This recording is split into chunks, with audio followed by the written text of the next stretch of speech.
Écoute ça, on en parle juste derrière, c'est important. À l'étranger, retour maintenant sur le bombardement survenu hier sur un hôpital transformé en refuge. Nous l'évoquions dans le journal, mais nous n'avions que peu d'informations. Eh bien, selon un dernier bilan des secouristes, cette frappe israélienne a fait 4 morts. Israël affirme qu'il s'agissait d'un centre de commandement. Un membre de l'ONU dénonce, lui, sur les réseaux, une nuit d'horreur. Marc de Chalvron pour le récit. Scène de panique à l'hôpital des martyrs d'Al-Aqsa de Der el-Bala. Dans la nuit de dimanche à lundi, une femme est ici miraculeusement sauvée des flammes. Des hommes essaient d'éteindre en vain l'immense incendie, conséquence d'une frappe israélienne sur la cour du bâtiment.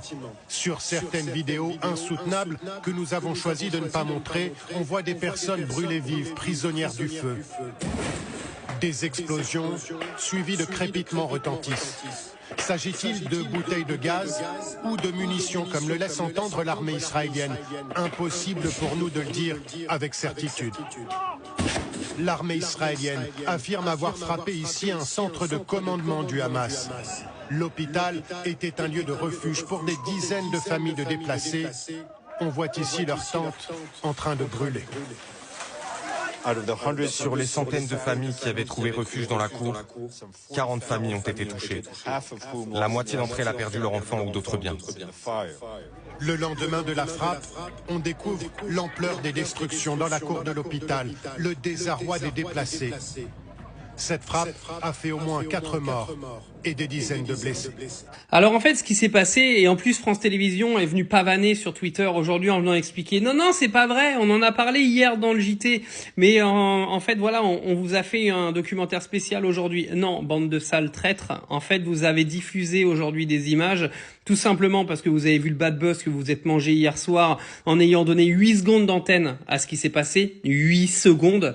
Donc vous avez fait 1 minute 40 sur Israël, 8 secondes sur ce qui vient de se passer, et vous allez pas venir 24 heures plus tard nous faire croire que vous étiez en train de monter un documentaire. Arrêtez de nous prendre pour des cons, on n'est pas bêtes, vous avez vite compris que le bad buzz, vous étiez en train de vous le manger, et vous avez vite décidé d'en parler avant que ça tourne au vinaigre.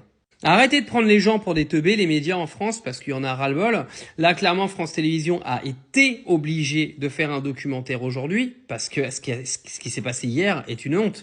Ils ont terminé leur JT hier en disant que l'armée israélienne avait tiré sur un centre de commandement à Gaza, sans rien donner, aucun détail, sachant que toutes les vidéos et tous les détails étaient déjà sur les réseaux bien avant le JT d'hier soir. Donc arrêtez de nous prendre pour des débiles, parce que les gens sont pas si bêtes que ça.